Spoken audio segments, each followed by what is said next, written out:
Sabihin man nila ay ganito,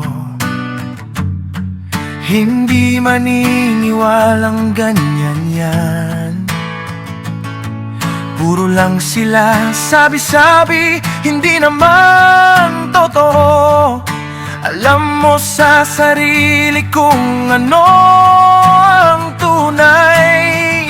Tama na, puro na lang sana. Hindi nila mawari at puro kalokohan. Yan ang tunay at hindi kapintasan. Buhay na, buhay at walang kasakiman. Making his way out in the world, full of happiness and love with respect. Make a brand new start for us, now happening the different time.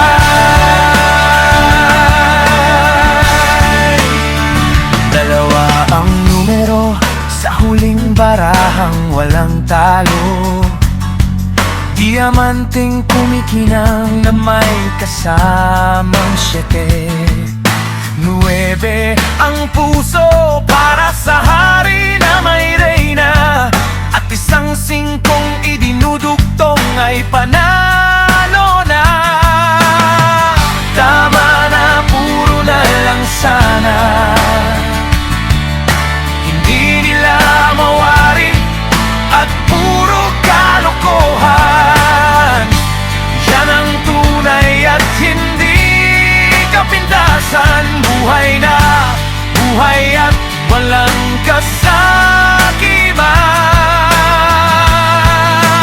Making his way out in the world, full of happiness and love with respect. Make a brand new start for us, now happening the different time.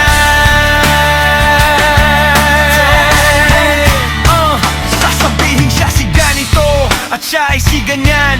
Siya si Poncio Pilatong walang pangalan, nagtatakang hindi alam ang kahulugan ng bawat paksang kanilang gawa-gawa lamang. Puro na lang katarantaduhan at kapintasan. Kung matalino man ang matching at pagong, man ay mabagal sa kunehong mabilis tumalon. Parang bato, bato-pik na pik, pag boom lang ang laban. Gunting bato at papel, ano ba ang pinaglalaruan? Buhay ng taong hindi nyo kilala, bagkus kilalang kilala. Sobra na at tama na, simula pagkabata ay mulat na sa malaking kalokohan ng mga taong nasa talong. Hindi makatulong at makatulog sa kakaisip ng kanilang minulatang naghihintay ng tagapagligtas. Sawang-sawa na sa mga taong puro kalokohan, na ang buhay nila ay nagkandalo-koloko na sa walang kakwenta-kwenta. Halo-halo.